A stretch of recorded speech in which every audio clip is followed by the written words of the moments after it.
இந்த காலையில் தேவனுடைய வார்த்தை நம்மத்தில் வரத்தக்கதாக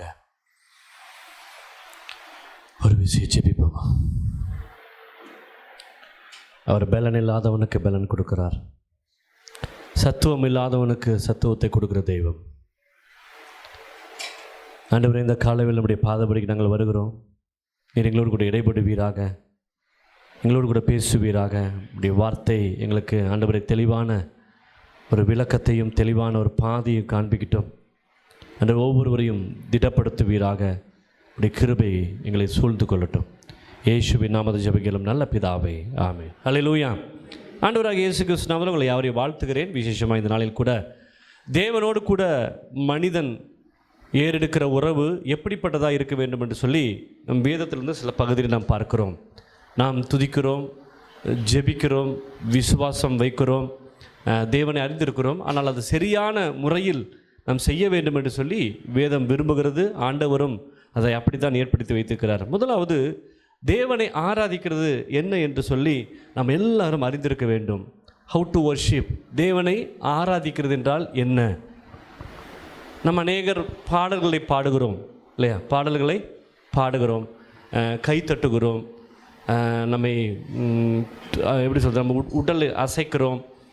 இது எல்லாம் ஆராதனையா என்று சொன்னால் அது ஆராதனை அல்ல. அல்லேலூயா. அது ஆராதனை அல்ல. இங்கே பாடல் பாடுவது அல்லது இங்கிருந்து ஒருத்தர் ரெண்டு பேர் பாடுவது எல்லாரையும் ஒருமுகப்படுத்துவது. எல்லாரும் என்ன பண்ணுறது?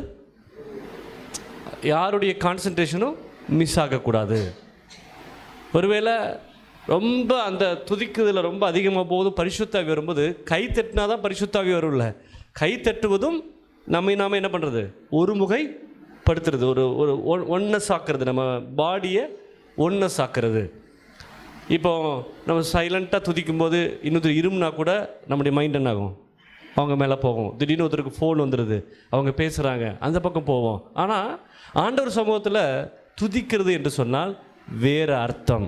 அதாவது அவருடைய அர்த்தம் என்று சொன்னால் ஆண்டவரிடத்தில் ஆண்டவரை பற்றி பேசுவது தான் துதி. என்னது? ஆண்டவரிடத்தில் யாரை பற்றி பேசணும்? ஆண்டவரை பற்றி பேசணும். அவருடைய மகத்துவத்தை குறித்து பேசணும், அவருடைய பராக்கிரமத்தை குறித்து பேசணும், அவருடைய வல்லமையை குறித்து பேசணும். அதை ஆண்டவர் விரும்புகிறார். அதுதான் புத்தியுள்ள ஆராதனை. அல்லேலூயா. நம்ம என்ன பண்ணுறோம்? நம்முடைய லைஃப்பில் எல்லாத்தையும் தப்பாக பண்ணுறோம். ஆராதனை டைமில் தான் ஆண்டவரே என் கடன் பாரத்தெல்லாம் மாற்றுங்க, என் வியாதியெல்லாம் மாற்றுங்க. இல்லை. இங்கே ஞாயிற்றுக்கிழமை வர்றது தேவனை ஆராதிக்கிறதுக்கு. அல்லேலூயா. இங்கே வந்து ஆண்டவரே எனக்கு கடன் ஞாயிற்றுக்கிழமை, விசேஷமாக ஞாயிற்றுக்கிழமை தேவன் இயலாத நாளை என்ன பண்ணார்? ஓய்ந்திருந்தார். அந்த ஓய்ந்திருந்த பொழுது ஆண்டவர் he is ready to listen. 6 நாளை முடித்து 7ஆம் நாள் ஓய்ந்திருந்தார். அதனுடைய அடையாளமாக 7ஆம் நாளில் நம்ம என்ன பண்ணுறோம்? ஆண்டவரை துதிக்கிறோம். ஆண்டவரை துதிக்கிறோம்னு சொன்னால் ஆக்சுவலாக தமிழில் நம்ம சொல்லணும்னா எங்கே போனீங்கன்னு சொன்னால் நாங்கள் ஆராதனைக்கு போகணும்னு சொல்லணும். என்னது? ஆமென். என்ன சொல்லணும்? ஏன்னா மோசேட்ட ஆண்டவர் சொன்னார், நீ பார்வோன்ட்ட போய் எங்கள் ஜனங்களை எனக்கு ஆராதனை செய்வதற்கு என்ன பண்ண, நீ விடுதலை பண்ணு, அவங்கள விடுவிச்சு அமுச்சுடு. காரணம் அவங்க எனக்கு என்ன பண்ணணும்? ஆராதனை செய்ய வேண்டும். இப்போ ஆராதனைன்னு சொன்னால் ஞாயிற்றுக்கிழமை வந்து ஜெபிக்கிறதல்ல. இங்கே எல்லாமே அவருடைய அர்த்தம் சங்கீதம் வாசிக்கிறோம், அவரை பற்றி என்ன பண்ணியிருக்குது அங்கே சொல்லப்பட்டிருக்கு, அவருடைய விளக்கத்தை கொடுக்குறோம். இங்கே கொடுக்குற மெசேஜ் எல்லாமே அவரை பற்றி கொடுக்குறோம். ஸோ இது ஒரு பர்சனல் விஷயம் அல்ல. நம்ம எல்லாரும் சேர்ந்து தேவனை ஆராதிக்கிறோம். அல்லேலூயா. என்ன பண்ணுறோம்? ஆராதிக்கிறோம். அப்போ எல்லா கிறிஸ்தவர்களுக்கும் இந்த ஞாயிற்றுக்கிழமை நமக்கு ஒரு திருவிழா. ஆமென். ஞாயிற்றுக்கிழமை அதிகாலையில் எந்திரிச்சு ரெடியாகி நேர சபைக்கு வருவது தேவனை மகிமைப்படுத்துவதற்கு. அல்லேலூயா. we have to talk about God. ஆண்டவரிடத்தில் ஆண்டவரை பற்றி பேசுவது ஒரு இன்பமான காரியம். அதுக்காக ஒரு வசனத்தை நான் உங்களுக்கு வாசிக்கிறேன். 1 சாமுவேல் 2ஆம் அதிகாரம் 1 to 10 வரைக்கும் வாசிங்களேன். 1 சாமுவேல் 2ஆம் அதிகாரம் 1 to 10 வரைக்கும். அப்பொழுது அன்னாள் ஜெபம் பண்ணி, என் இருதயம் கர்த்தருக்குள் களி கூறுகிறது, என்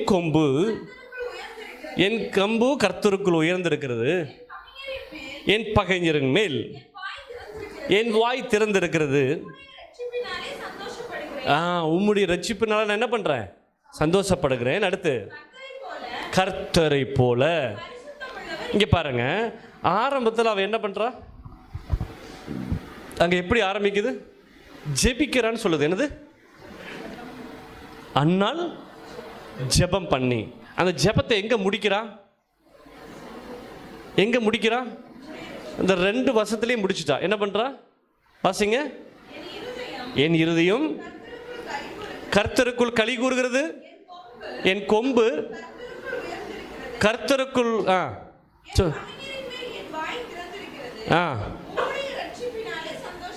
உம்முடைய ரட்சிப்புனால நான் என்ன பண்றேன்? சந்தோஷப்படுகிறேன். முடிச்சாச்சு, ஜெபம் முடிஞ்சாச்சு. அடுத்து என்ன ஆரம்பிக்கிறான்? கர்த்தரை போல பரிசுத்தம் உள்ளவர் இல்லை, உம்மை அல்லாமல் வேறொருவரும் இல்லை, எங்கள் தேவனை போல ஒரு கண்மலையும் இல்லை. இனி பேசாதிருங்கள், புறப்பட வேண்டாம். கர்த்தர் ஞானமுள்ள தேவன், அவர் செய்கைகள் யதார்த்தமே அல்லவோ? பலவான்களுடைய வில் முறிந்தது, தள்ளாடிவர்களோ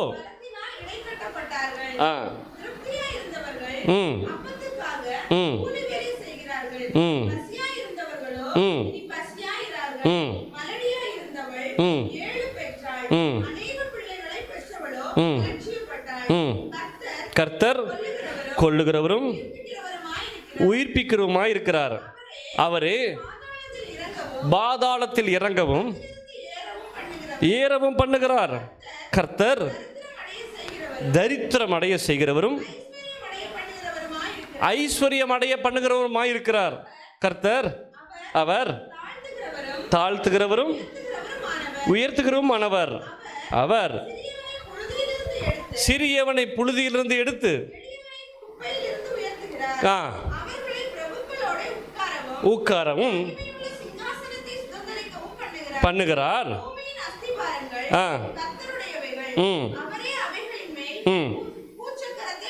வைத்தார்.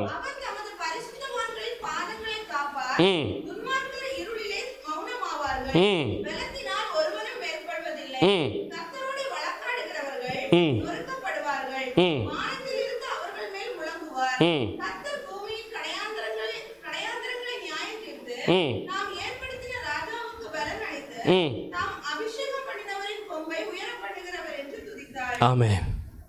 எப்படி துதிக்கிறா? அப்போ நம்ம ஞாயிற்றுக்கிழமை தேவ சமூகத்துக்கு வரும்போது, தேவனை ஆராதிக்கும் போது நீங்கள் அதிகமாய் பேசணும். அல்லேலூயா.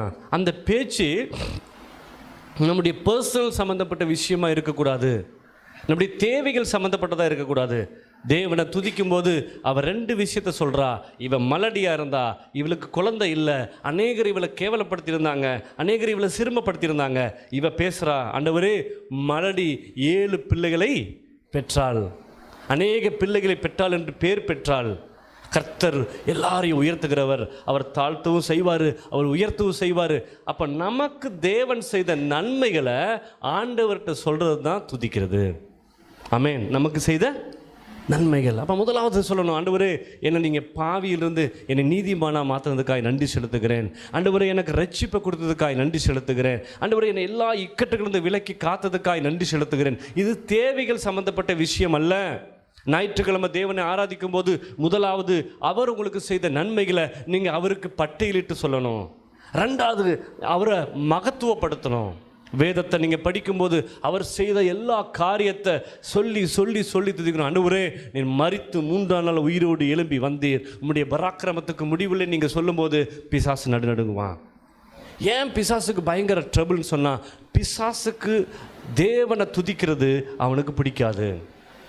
தேவனை மகிமைப்படுத்தும் போது அவனுக்கு பிசாசுக்கு இருக்க முடியாது. நான் நிறைய பேர் பிசாசு பிடிச்சி நம்ம சர்ச்சுக்கு வரும்போது ரொம்ப கண்டினியூவாக அவங்களுக்கு பிசாசு போராட்டம் இருக்கும்போது நான் இந்த வசனத்தை அவங்களுக்கு எடுத்து வாசிக்க வைப்பேன். வெளிப்படுத்தின விசேஷம் வாசிங்க, 20வது அதிகாரம். சரி.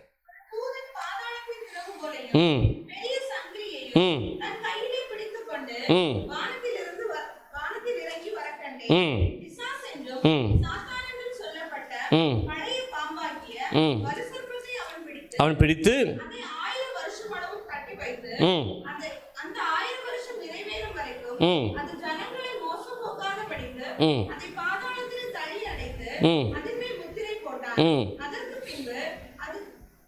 அது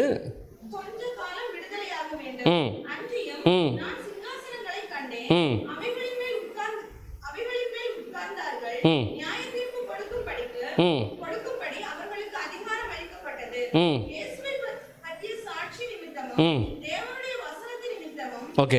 இந்த அதிகாரம் முழுவதும் படிக்கும்போது பிசாசு எப்படிப்பட்ட ஒரு பிரச்சனையில் மாட்டுது, பிசாசை எப்படி ஆண்டவர் பிடிக்கிறாரு, எப்படி 1000 வருஷம் அரசாட்சியில் கொண்டு போய் அடைக்கிறாருன்னு சொல்லி இதை படிக்கும்போது இந்த பிசாசு பிடிச்சவங்களுக்கு பயங்கரமாக ஒரு நடுக்கம் வரும். அவங்களுக்குள்ள என்ன இருக்குது? பிசாசு இருக்குது. அப்போ ஆண்டவரை துதிக்கிறதும் ஆண்டவரை மகிமைப்படுத்துறதும் அவர் செய்த நன்மைகளை சொல்லும் பொழுது அவனுக்கு பெரிய ட்ரபிள் இருக்குது. அல்லேலூயா. ஆண்டவர் உங்கள் வாயினால் அவரை துதிக்கிறத அவர் விரும்புகிறார். ஆமென். நம்மளை எல்லாரும் என்ன விரும்புகிறோம்? நம்ம எல்லாரும் நல்ல விதமாக நம்மளை சொல்லணும் இல்லையா? நம்ம செய்த நன்மைகளை நினைவு கூறணும். சார் நீங்கள் இது பண்ணதுனால நன்றி சார், நீங்கள் கொடுக்காட்டி இல்லையா? மனுஷங்க என்ன பண்ணுறோம்?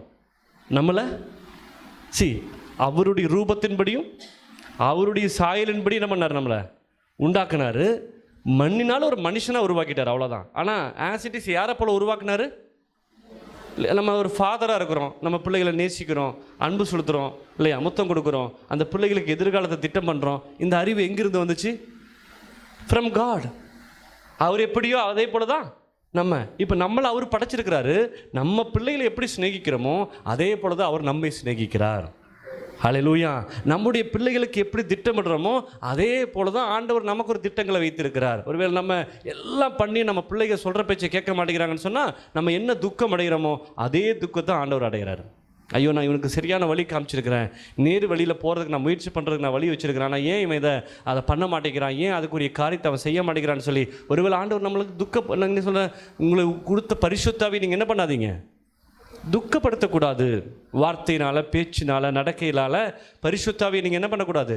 துக்கப்படுத்தக்கூடாது. அப்போ தேவனை துதிக்கும் போது அவர் அதை விரும்புகிறார், அவர் விரும்புகிறவராக இருக்கிறார். ஹல்லேலூயா.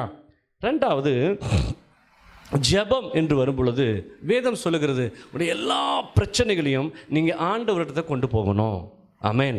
ஞாயிற்றுக்கிழமை ஜெபம் பண்ணுறதுக்காக வரதில்ல, ஞாயிற்றுக்கிழமை தேவனை ஆராதிக்க வந்திருக்கிறோம். ஆமென். இனிமேல் அடுத்த ஞாயிற்றுக்கிழமையிலிருந்து நீங்கள் வர்றது சந்தோஷத்தோடு தேவனை ஆராதிக்கிறதுக்கு வரணும். ஆமென். இங்கே அவரை மகத்துவம் பண்ணுறத தவிர வேறு எந்த வார்த்தையும் நீங்கள் பேசாதீங்க.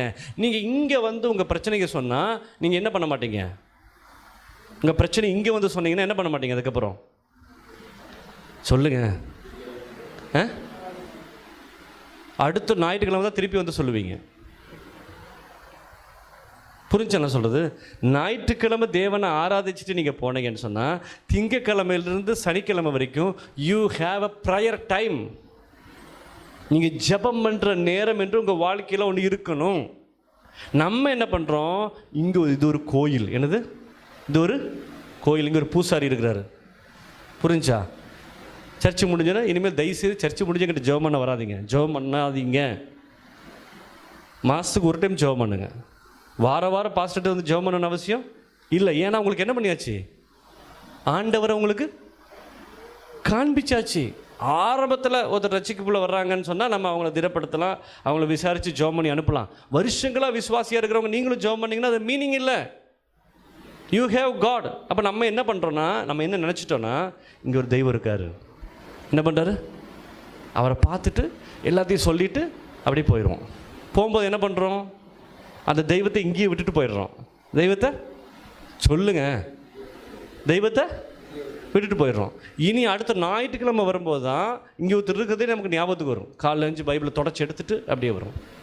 திங்கக்கிழமை சனிக்கிழமை வரைக்கும் ஒரே சினிமா, ஒரே டான்ஸு, ஒரே பாட்டு, ஒரே சண்டை, இதெல்லாம் பண்ணிட்டு ஞாயிற்றுக்கிழமை நீ வந்தீங்கன்னா ஒரு பிரயோஜனமும் இல்லை. ஆமென். திங்கக்கிழமையிலிருந்து சனிக்கிழமை வரைக்கும் நீ தேவனை கண்ணோக்கி பார்க்கணும். அதுக்கு டைம் இல்லை, அதுக்கு டைம் எல்லாம் இல்லை. அதிகாலையில் நீங்கள் துதிக்கலாம், காலையில் 10 to 12 உட்காந்து ஜெபம் பண்ணலாம். எந்த வீட்டில் திடீர்னு இடையில உட்காந்து ப்ரேயர் பண்ணலான்னு சொல்லி ஒரு பாயை விரித்து உட்காந்து ஜெபம் பண்ணுறீங்களோ நீங்கள் தேவனுடைய பிள்ளைகள். ஹல்லேலூயா. அப்போ இதெல்லாம் நம்ம ஆண்டவர்கிட்ட சொல்லலாம்னு சொன்னால் we have to, அதாவது நம்முடைய நெருக்கத்தை எல்லாம் ஆண்டவர்கிட்ட சொல்லலாம். ஆமென். உங்களுடைய வியாதி பிரச்சனையை ஆண்டவர்கிட்ட சொல்லலாம், உங்களுடைய போராட்டத்தை சொல்லலாம், உங்களுடைய கடன் பாரத்தை சொல்லலாம், உங்களுடைய நெருக்கத்தை சொல்லலாம், எல்லாவற்றையும் நீங்கள் என்ன பண்ணலாம், ஆண்டவர்கிட்ட சொல்லலாம். நம்ம வேதத்தில் அநேக இடத்துல நம்ம பார்க்குறோம், எசேக்கியா ராஜா அவன் வியாதியாக இருக்கும்போது எங்கே சொல்லியிருக்குது, அவன் ஜெபம் பண்ணி, ஆண்டவரே நான் உத்தமத்தில் இருந்தேன், நான் இப்படி இருந்தேன், நான் அப்படி இருந்தேன், ஆண்டவரே எனக்கு நீங்கள் இந்த வியாதியை மாற்றி கொடுங்கன்னு சொல்லி கேட்கும்போது ஆண்டவருடைய வியாதியை அவனுக்கு திருப்பி மாற்றி கொடுக்குறாரு. ஹல்லேலூயா, ஹல்லேலூயா. நல்லா புரிஞ்சுக்கங்க. இந்த கடந்த வாரம் அந்த ஊழியக்காரர் வந்து சொன்ன வார்த்தை எத்தனை பேருக்கு புரிஞ்சிச்சுன்னு தெரியல.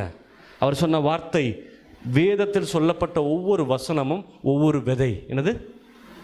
ஒரு விதை. அவருக்கு கேன்சர்னு சொல்லிட்டாங்க.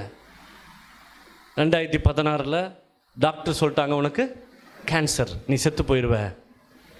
அப்போ அவருக்கு ராத்திரி முழுவதும் தூங்க முடியாது. 6 மாதம் தூக்கம் இல்லாமல் இருந்தார். அவர் ஒரு நாள் ஒரு நிமிஷம் கூட தூங்கலையாம். அப்போ அவருக்கு பெரிய பிரச்சனை, என்னடா நம்ம வாழ்க்கை ஒரு தூங்க முடியாத அளவுக்கு நம்ம அவஸ்தைப்பட்டோன்னு சொல்லும்போது அவங்க பையன் ஜெபம் பண்ணுற அந்த வார்த்தை அவருக்கு காது கேட்டுச்சான். என்னது? தங்கள் சாட்சியின் நிமித்தம் பிசாசை என்ன பண்ணாங்க? ஜெயிச்சாங்க. அந்த வசனத்தை எடுத்ததுக்கப்புறம் இன்னும் 2 வசனம் வந்துச்சான். அவருக்கு தூக்கத்தை பற்றி ஒரு வசனம் வந்துச்சான், நீ சுகமாய் தூங்குவாய்.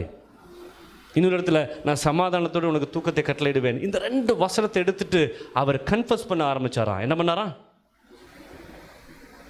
அது சொல்ல ஆரம்பிச்சாராம். அவர் சொல்றாரு, 1 மாதம் ஒன்றுமே நடக்கலையா. யோசித்து பாருங்க. அவர் டெய்லி சாயங்காலம் போவாராம், 1 hour பேசுவாராம். டெய்லி சாயங்காலம் போவாராம், 1 hour பேசுவாராம். அதை திருப்பி திருப்பி சொல்லுவாராம், ஆண்டவரே எனக்கு சமாதானமாக நான் தூக்கம் தரேன்னு சொன்னீங்களே உங்களுக்கு நன்றி, சமாதானமாக தூக்கம் தரேன்னு சொல்கிறீங்களே நன்றி. அப்படி அவர் அதை ஜபத்தில் சொல்லி சொல்லி சொல்லி வைக்கும்போது அவர் சொல்கிறாரு அழகா, அப்போ தான் எனக்கு புரிஞ்சிச்சு, டிசம்பர் மாதம் 24 ராத்திரி நான் அதை சொல்லிட்டு வச்சும்போது நான் தூங்கிட்டேன்னு சொல்கிறார். அப்போ ஆண்டவர் அவர்கிட்ட சொன்னாராம், நீ என்னைக்கு இதை சொல்ல ஆரம்பிச்சியோ அப்போவே உன் இதயத்துக்குள்ளே இது விதையாக விழுந்துருச்சு.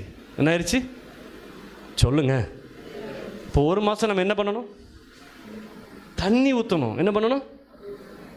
நம்ம ஒரு விதை வைக்கிறோம், அது மண்ணுக்குள்ளே போயிருச்சு, அது இருக்குதா இல்லையா நம்ம கண்களில் பார்க்க முடியாது. நீ முதல்ல என்ன பண்ணணும், அது மேலே வரும்னு சொல்லி என்ன பண்ணுறோம், நமக்கு தெரியும், நம்ம நம்புகிறோம். தண்ணி ஊற்றிட்டே இருந்தால் கண்டிப்பாக மேலே வரும். அப்போ நம்மளுடைய பிரச்சனைகளை ஆண்டவர்கிட்ட சொல்லும்போது, வசனத்தை நம்ம விசுவாசிக்கும் போது எல்லாரும் நம்பணும், நம்ம பிரச்சனைக்கு ஒரு முடிவு சொல்லியாச்சு. ஆமென். அப்போ ஜெபமும் விசுவாசமும் நம்ம வாழ்க்கையில் 2ம் சேர்ந்து வரணும். ஹல்லேலூயா. அப்போ எப்படி சொல்கிறாங்க? முதலாவது தேவனை ஆராதிக்கணும், 2வது நீ ஜெபிக்கணும். ஜெபிக்கும்போது அந்த ஜெபம் எல்லாவற்றையும் கூட நீங்கள் ஸ்தோத்திரத்தோடு அவருக்கு என்ன பண்ணணும்? தெரியப்படுத்தணும். Not here. நீங்கள் ஜெபிக்கணும்னு சொன்னால் இந்த சபை திறந்துருக்குது, நீங்கள் எப்போ வேணால் பகலில் வரலாம், வந்து முட்டி போட்டு ஜெபம் பண்ணலாம். உங்களுக்கு அநேக முறை சொல்லியிருக்கிறேன் நான். 2 பேர், ஒரு வயசான ஐயா, அவர் ஒரு கிழிஞ்ச ட்ரெஸ்ஸு போட்டு வருவார், அவருக்கு நல்ல அழுக்கு வேஷ்டி கட்டிட்டு வருவார், ஒரு தரித்திரம். அவர் வந்து இந்த இருக்க எல்லா தூணையும் முட்டி முட்டி ஜெபம் பண்ணுவார். அவருக்கு தெரிஞ்ச விசுவாசம் சிஎஸ்ஐயில் இந்த தரையெல்லாம் எடுத்து இப்படி பூசுவார். நான் அதை பார்த்துருக்கேன். பயங்கரமாக உருண்டு பிறண்டு ஜெபம் பண்ணுவார். ஆனால் வருஷங்கள் ஆகும் பொழுது இன்றைக்கி 2 பசங்களில் 2 பேர் பிரின்சிபலாக இருக்கிறாங்க. 2 பேர் என்னவாங்க? காலேஜ் பிரின்சிபலாக இருக்கிறாங்க. அப்போ யோசித்து பாருங்கள், தேவனுடைய விஷயத்துக்கு வரும்பொழுது நீங்கள் உங்கள் ஜெபத்தை கண்டினியூவாக ஆண்டவர்கிட்ட சொல்லும்போது ஒரு நாள் அதுக்கு பதில் கிடைக்கும். ஹல்லேலூயா. அது எப்படி பெற்றுக்கொள்ளணும்? நீங்கள் ஜெபம் பண்ணணும், ராத்திரியில் ஜெபம் பண்ணணும், காலையில் ஜெபம் பண்ணணும், மத்தியானம் ஜெபம் பண்ணணும். 3 வேளையும் நீங்கள் ஆண்டவர்கிட்ட என்ன பண்ணணும்? உங்கள் பிரச்சனையை சொல்லணும். 2வது அந்த பிரச்சனையை பார்த்து நீங்கள் பேசணும். ஆமென். ஹல்லேலூயா. பிரச்சனையை பார்த்து பேசணும். என்ன பேசணும்? கடன் பாரமே என் தேவன் ஐஸ்வர்ய சம்பந்தன், என் கடன் பாரம் மாறிடும் அப்படின்னு சொல்லி என்ன சொல்கிறார் ஆண்டவர்? உன் பிரச்சனைக்கிட்ட என்னை பற்றி சொல்லு. என்னது? நம்ம பிள்ளைக்கு அடிச்சுக்கிட்டா என்ன சொல்லுவாங்க? உங்கள் பிள்ளைய போய் யாராச்சும் தொல்லை பண்ணால் அந்த பிள்ளை என்ன சொல்லும்? 2 பிள்ளைக்கு சண்டை போடுது இல்லையா? உங்கள் பிள்ளைக்கு தெரிஞ்ச ஒரே ஹீரோ யார்? அது என்ன சொல்லும்? எங்கள் அப்பாட்ட சொல்கிறேன் பாரு, எங்கள் அப்பாட்ட சொல்லுமா சொல்லாதா? எங்கள் அம்மாட்ட உன்னை பாரு சொல்லி கொடுக்குறேன். அப்போ அதனுடைய அர்த்தம் என்ன? I have God. எனக்கு பின்னாடி மிகவும் பராக்கிரமான ஒரு தெய்வம் இருக்குது. உன் பிரச்சனையை அவங்ககிட்ட நான் சொல்லிட்டேன். பாரு, எங்கள் அப்பாட்ட சொல்லிட்டேன். உன்னை என்ன பண்ண பார்த்துறீங்களா? நான் சொல்லியிருக்கேன், எங்கள் அப்பாட்ட சொல்லியிருக்கிறேன் உன்னை பற்றி என்ன இல்லை ஜெசிகா மாதிரி சொல்லுங்கள். அவங்க அப்பாட்டையும் போய் சொல்லிடுறேன், கம்ப்ளைண்ட் பண்ணுறோம். ஸ்கூலில் யாராச்சும் பேரண்ட் வந்தாங்கன்னா அவள் என்ன இப்படி பண்ணுனா அப்படி பண்ணா. Two way. யார்கிட்ட சொன்னால் இந்த பிரச்சனை சால்வ் ஆகும் நான் என்ன பண்ணிட்டேன் சொல்லிட்டேன். உங்கள் பிரச்சனை உங்களுக்குள்ளே எழுப்பி வரும் இல்லையா? இப்போ 10 to 11 ஜாம் பண்ணிடுறீங்க, எல்லா போராட்டத்தையும் சொல்லிட்டீங்க. 12 மணிக்கு திருப்பி என்ன ஆகுது? பிரச்சனை வருது. ஐயோ கடன் கொடுக்கணுமே. அப்போ அந்த சிந்தனையை பார்த்து சொல்லுங்கள், இல்லை என் ஆண்டவர்கிட்ட சொல்லிட்டேன், அவர் எல்லாம் கட்டி சரிப்படுத்துவார். அல்லேலூயா. பிரச்சனையை பார்த்து நீ பேசணும்னு சொல்லி ஆண்டவர் நமக்கு படிப்பிச்சு கொடுத்துருக்காரு. யாத்திரையாவுடைய புஸ்தகம். முதலாவது ஜெபிக்கணும். நான் இப்போ பேசுகிறது ஃபெய்த்தை பற்றி சொல்கிறேன், எப்படி அது விசுவாசமாக மாறும். நீ முதல்ல ஆண்டவர்கிட்ட ஜெபிக்கணும். ரெண்டாவது யாத்திரையாகவும் 14:15 வாசிங்க. 14:15. அப்பொழுது கர்த்தர் மோசேயை நோக்கி, நீ என்னிடத்தில் முறையிடுகிறது என்ன? புறப்பட்டு போங்கள்.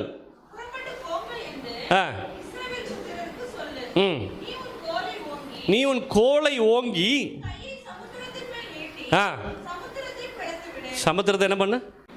இப்போ யாரு அவங்களுக்கு என்ன பிரச்சனை? சமுத்திரம் தான் அவங்களுக்கு பிரச்சனை. நான் ஆல்ரெடி உனக்கு ஒரு கோல் கொடுத்துருக்கேன். அந்த கோலை வச்சு ஓங்கி என்ன பண்ணு? அடிச்சு 2 என்ன பண்ணு? விளைச்சி விடு, அது விலகி போகும். அப்போ எங்கிட்ட சொல்லிட்ட, நீ அந்த பிரச்சனையின் மத்தியில் கடந்து போடுவதற்கு நீ தயாராகணும். ஹல்லேலூயா. நீ பயப்படக்கூடாது, பதறக்கூடாது.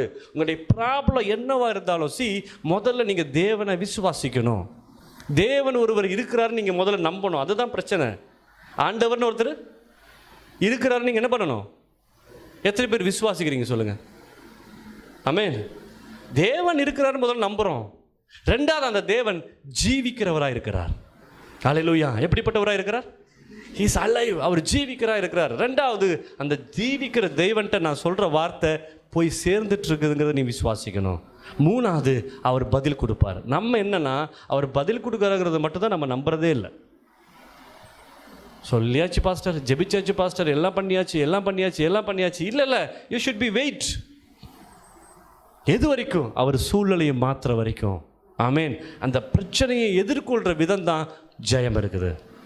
ஹவு டு எப்படி சொல்ல, அதுக்கு மேலே எப்படி நடந்து போகிறோம், அந்த பிரச்சனையை எப்படி ஜெயிக்க போகிறோம், அந்த பிரச்சனையை எப்படி தாண்டி போகிறது தான் விசுவாச வாழ்க்கை. அந்த பிரச்சனையை பார்த்து நீங்கள் பேசணும். மத்தேயு எழுதின சுவிசேஷம் 8ஆம் அதிகாரம் 26வது வசனம் வாசிங்க. மத்தேயு 8:26. முன்னாடி வாசிங்க 2 வசனம்.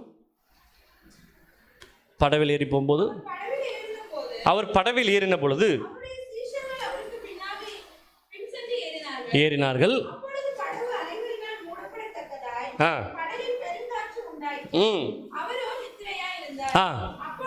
அப்பொழுது அவருடைய சீஷர்கள் வந்து அவரை எழுப்பி, ஆண்டவரே எங்களை இரட்சியும், மடிந்து போகிறோம் என்றார்.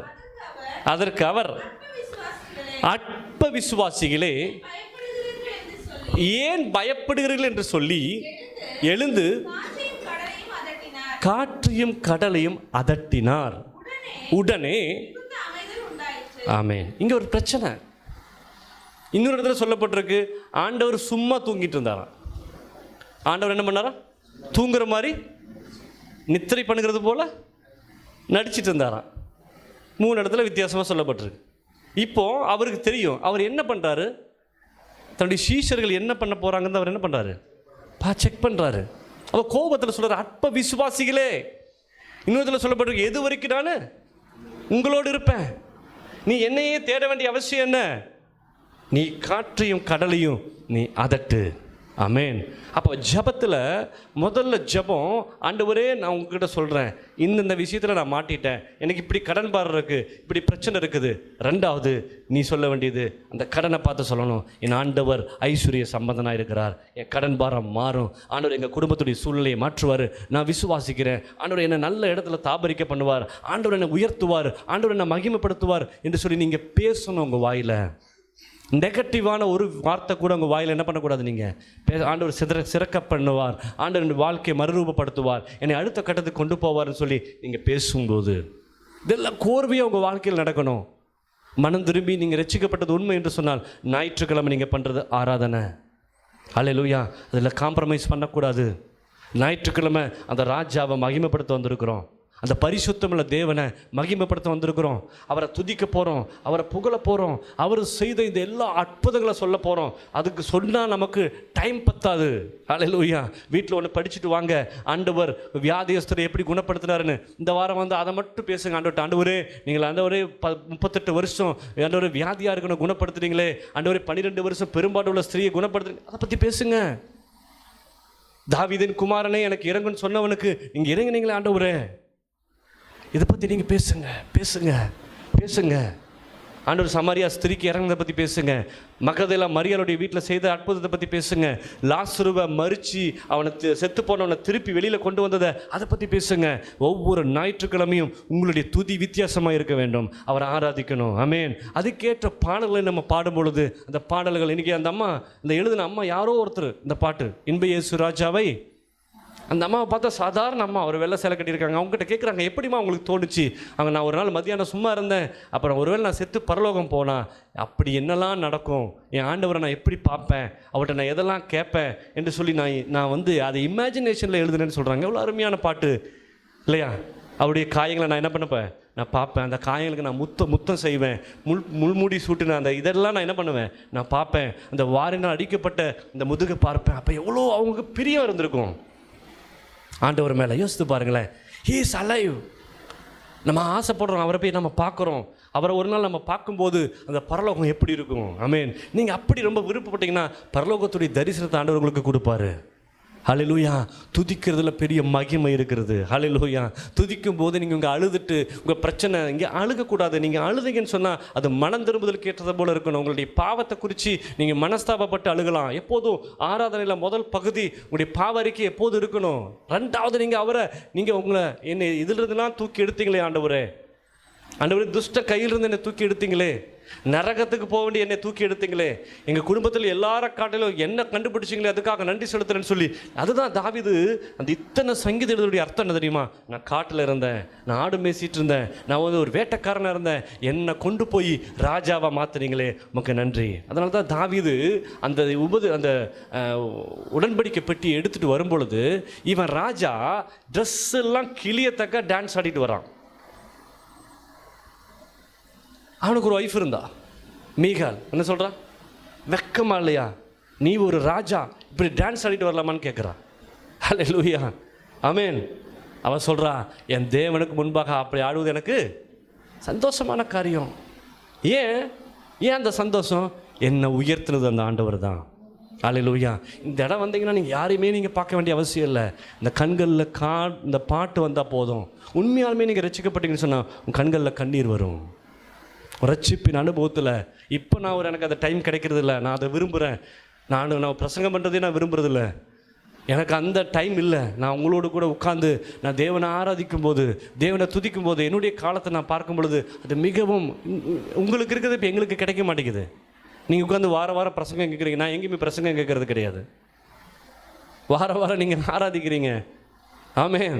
எனக்கு கொடுத்த எல்லா எக்ஸ்பீரியன்ஸும் நான் உங்களுக்கு சொல்கிறேன். நான் மிஸ் பண்ணுறேன். எப்போதும் நினைப்பேன், எங்கேயாச்சும் 7 நாள் மீட்டிங் போகலாம், 3 நாள் மீட்டிங் போகலாம். எதுக்கு அந்த டைம்? நான் தேவனோடு தனித்திருந்து டைம் கிடைச்சா இன்றைக்கி இன்னும் வெளிப்பாடு வரும், இன்னும் நான் தேவனை அறிந்திருக்க முடியும், இன்னும் தேவனோடு நான் எல்லாம் டைம் ஸ்பெண்ட் பண்ண முடியும்னு சொல்லி நான் எப்போதும் அதை விரும்புகிறவனா இருக்கிறேன். ஹல்லேலூயா. நம்ம எல்லாம் பிஸி ஆகிடுறோம். அப்படி இல்லை.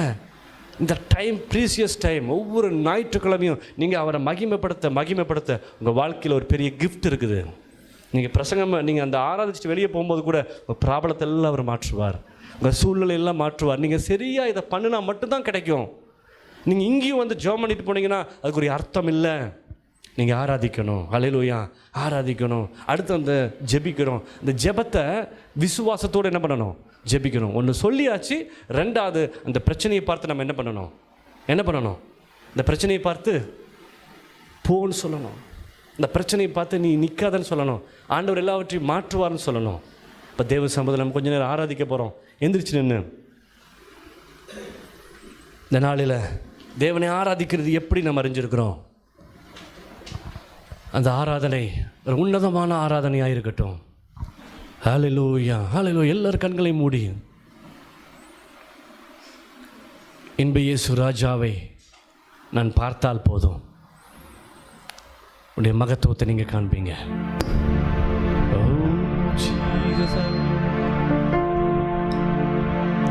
இன்ப இயேசு ராஜாவை நான் பார்த்தால் போதும், மகிமையில் அவரோடு நான் வாழ்ந்தால் போதும். இன்ப இயேசு ராஜாவை நான் பார்த்தால் போதும், மகிமையில் அவரோடு நான் வாழ்ந்தால் போதும்.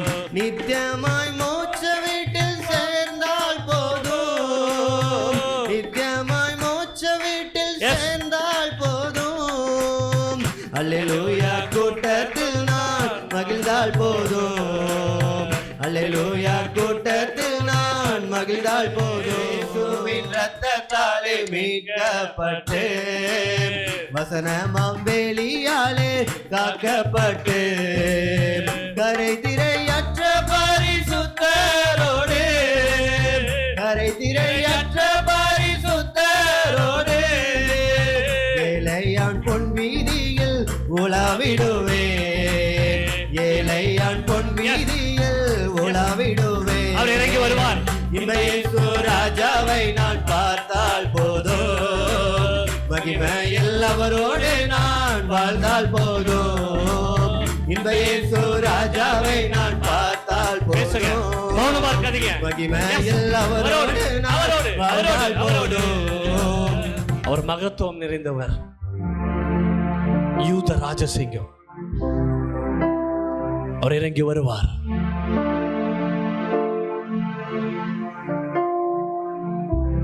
ராஜா வரும்போது நீ ஆயத்தமாக, ராஜா வருகிறார், ஆயத்தமாறு.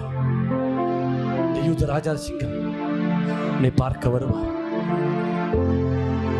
ஒருவேளை பாரங்கள் இருக்கலாம், வேதனைகள் இருக்கலாம், கடன் பாரங்கள் இருக்கலாம், நெருக்கம் இருக்கலாம். அதன் மத்தியில் ஒரு நாள் இறங்கி வருவார், உன் வீட்டுக்குள்ள இறங்கி வருவார். ஆபிரகாமுடைய வீடு வெறுமையா இருந்தது, மனைவி மலடியா இருந்தா. ஆபிரகாமுக்கு என்ன பண்ணுவது தெரியல. 25 வருஷம் ஆண்டவர் குழந்தை தரேன்னு சொல்றாரு, குழந்தை வரல. ஒரு நாள் உஷ்ண வேளையில ஆண்டவர் அந்த வீட்டுக்குள்ள இறங்கி வந்தார்.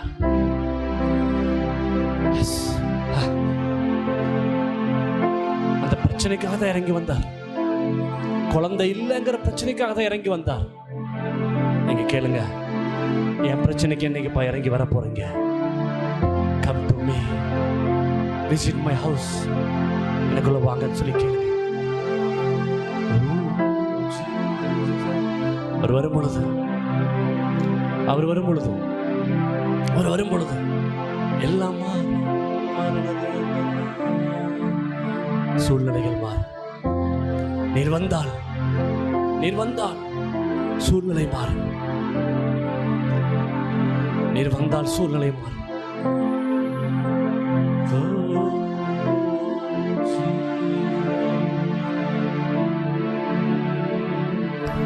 நீர் வந்தால் சூழ்நிலை மாறுமே, முடியாததும் சாத்தியமாகுமே. நீர் வந்தால் சூழ்நிலை மாறுமே, முடியாததும் சாத்தியமாகுமே. நிறைவே நீர் வாருமே, நிறைவே நீர் வேண்டுமே, நிறைவே நீர் போதுமே. ஆவியானவரே நிறைவே நீர் வாருமே, நிறைவே நீர் வேண்டுமே, நிறைவே நீர் போதுமே. ஆவியானவரே, நிறைவான ஆவியானவரே, நீர் வரும்போது குறைவுகள் மாறுமே. Yes, குறைவுகள் மாறும். நிறைவான ஆவியானவரே, நீர் வரும்போது குறைவுகள் மாறுமே. நீர் வந்தால் சூழ்நிலை மாறுமே. முடியாததும் சாத்தியமாகுமே. நீர் வந்தால் சூழ்நிலை மாறுமே. முடியாததும் சாத்தியமாகுமே. நிறைவே நீர் வாருமே. நிறைவே நீர் வேண்டுமே. நிறைவே நீர் போதுமே. ஆவியானவரே, நிறைவே நீர் வாருமே. நிறைவே நீர் வேண்டுமே. நிறைவே நீர் போதுமே. ஆவியானவரே. ஒப்பு கொடுப்போமா? அவர் வந்தால் சூழ்நிலை மாறும். ஒருவேளை இந்த மீட்டிங் முடிஞ்சு போகும்போது சூழ்நிலை மாறி இருக்கும். எல்லாவற்றையும் மாற்றுகிறவர் அவர், வல்லமை நிறைந்தவர், எல்லாவற்றையும் புதிதாக்குகிறவர், எல்லாவற்றையும் புதிதாக்குகிறவர். ஓ ஜீசஸ் க்ளோரி. எல்லாவற்றையும் மாற்றுகிறவர். அப்ப கொடுப்போமா? பரிசுத்தமுள்ள நல்ல பிதாவே, இந்த காலை வேளைக்காய் நன்றி செலுத்துகிறப்பா. எங்கள் மத்தியில் இறங்கி வந்ததுக்காய் ஸ்தோத்திரம். நாங்கள் உண்மை ஆராதிக்கிறோப்பா. என்னுடைய ஜபங்களில் எல்லாம் நாங்கள் தெரியப்படுத்துகிறோம். விசுவாசத்தில் நாங்கள் எதிர்கொண்டு போகிறோம்ப்பா. என்னை ஜெயாளியாய் மாற்றுங்க. வந்திருக்கிற ஒவ்வொருவரையும் ஜெயாளியாய் மாற்றுங்க. கர்த்தர் பெரிய காரியங்களை செய்வீராக. இயேசுவின் நாமத்தில் ஜெபங்களும் நல்ல பிதாவே, ஆமென். ஆத்துமாவே கர்த்தரை ஸ்தோத்திரி.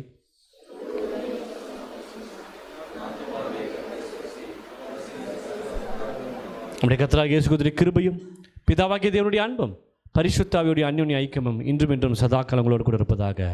ஆமென். ஆமென். God bless you. கர்த்தர் ஆசீர்வதிப்பார்.